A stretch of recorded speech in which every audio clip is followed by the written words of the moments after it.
pastor akkamidha waa'een sadan tokkummaa kun ammayyuu naaf hin galle jedhee gaafannaani sadan tokkummaa kana yoo gad fageessitee qoratte sammuu kee dhabdaa yoo dhiiste immoo lubbuu kee dhabdaa naan jedhennaan achitti bakka ani garaa kukutadhee hin gaafanne deebi'e. Uummata barumsa hin qabne fidaniitu Waaqayyo Abbaa Waaqayyo Ilma Waaqayyo Qulqulluu tokko bakka tokko jedhanii barsiisanii uummanni kun barumsa hin qabu waan ta'eef tolee jedhee harkaa fudhate. Har'a garuu hin ta'u dheedidaa jira. Addunyaan kana musliima taate dhugaa dubbachuudha. Okay, Ustaz Galatoma. Assalamu alaikum warahmatullahi wabarakatuh. Uummanni musliimaas kiristaanaas hunduu keessaniif nagaan haa ta'u. Waa'ee sadan tokkummaa yookaan waa'ee Sillaasee ani guyyaa tokko bicha bara 2014 irra deebii saduma paasterii koo waddaa MKC Masara Kiristoos as Gooroo Safaraa yookaan naannoo Garjiitti kan argamtu waddaa Masara Kiristoos keessaa gaafadheen ture saduma jechuudha. Maalan jedhee paaster akkamidha waa'een sadan tokkummaa kun ammayyuu naaf hin galle jedhee gaafannaani sadan tokkummaa kana yoo gad fageessitee qoratte sammuu kee dhabdaa yoo dhiiste immoo lubbuu kee dhabdaa naan jedhennaan achitti bakka ani garaa kukutadhee hin gaafanne deebi'e. Already macaafa qulqulluu kan jiru waan irra deebi'ee maal jette irra sidii deebi'a yoo gar malee gad fageessitee qoratte sammuu kee dhabdaa naan jedhee yoo dhiiste immoo lubbuu kee dhabdaa naan jedhe yeroo suma giraanatti galee dhiise bakkaan indee sammuu koo yoon qoratte sammuu nan dhabaa yoon dhiise immoo lubbuu koo dhaba amma fakkeenyaaf kana wal xaxaadha jechuudha already wal xaxaadha waa'een sana kanaafuu tasuma kaleessa sin argamne boorus immoo hin argamu yoo inni ganaa garuu sadan tokkummaan ani ofii isaanii kitaaba sana hariisanii irratti barreessanii naa lama jechuudha. Kanaafuu tasumaayyuu karaa dogoggoraa qabadhee akkan ture ofirratti bareechu. Galatoomni amma yeroo kiristaanummaa keessa turte jalqabarraa amma har'a turte keessatti Yesuus Kiristoos waaqummaa isaa lallabaadhaa turte. Yesuus Kiristoos waaqummaa isaa gaafa lallabdu dhibbaa dhibbatti itti amanteetumoo fakkeenyaaf namni tokko jaalala Yesuus Kiristoosiin guddachuudhaa jalqaba gaafa dhalatu kiristaanummaa keessatti ofiis keessa turre waan ta'eef jechuudha. Wanni jarsitti lallaban jaalala Yesuus Kiristoos si jaallataa fi si du'ee si lallabaa guddatamu waan ta'eef jaalala sana keessaa ba'uun hedduu namatti ulfaata. Garuu hoo ati gaafa achi keessa turte barachaa turtee fi lallabbiitti illee gaafa sin dhugaa waaqummaa Yesuus Kiristoos dhibbaa dhibba si galeetu moo akkamiin lallabaa turte? Waan dhugaa si keessa jiru dubbadhis hin dabaleen hir'isee.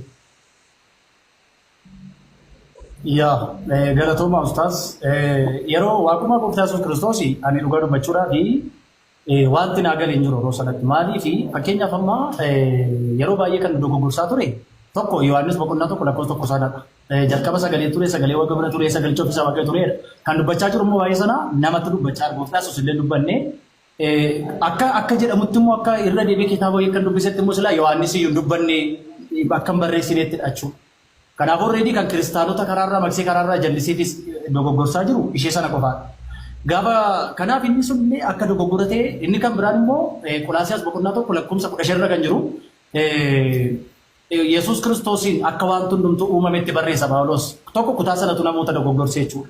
Kutaa sanatu namoota dogoggorsee malee already gooftaa Yesuus Kiristoosii ani waaqadha isa ofiin jenne guyyaa tokko ni waaqadha dheefis ofi dubbatee hin beeku jechuudha. Kana bara 2012 irraa kaaseen gaaffii kanatti ta'aa ture hamma irraatti waa'ee waaqummaa Yesuusii 2012 kaasee gaaffii kanan gaafatama deebii argachuu hin danda'u. Namoota gurguddoo dhadhaman yookaan bilbilee gaafadhu tasuma hin jiru garuu jedhaniitu waanuma garaagaraa walitti fidaniif isaan wanta walitti qabanii sammuu keenyatti hin gochaa turan jechuudha. Malee naaf hin galle reediin argani. Hedduu galatoomii akkuma jette Yohaannis tokko irratti durumaayyuu filosoofii warra Giriikii ture Fiiloo namicha jedhamu irraati kan jalqabe.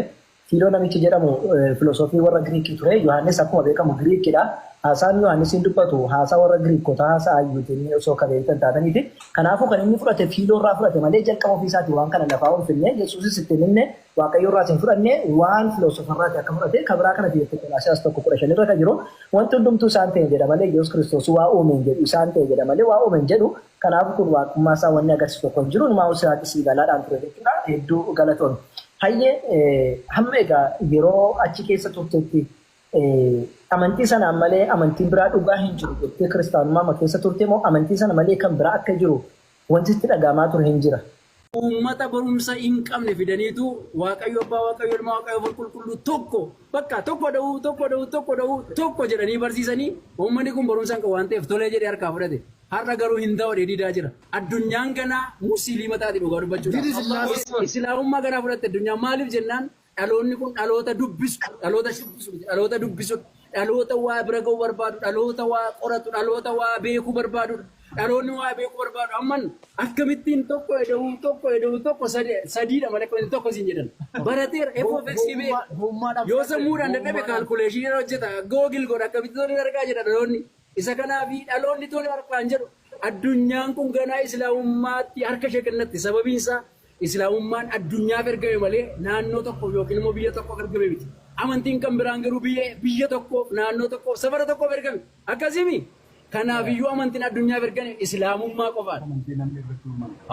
Amantiin namni irratti uumame namni immoo waan isaa barbaada fakkeenyaaf Finfinneen dur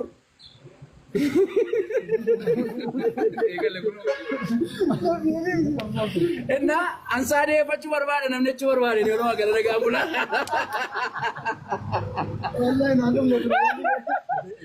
Asmaan አንድ መልክ ኤርጋ tokko qofa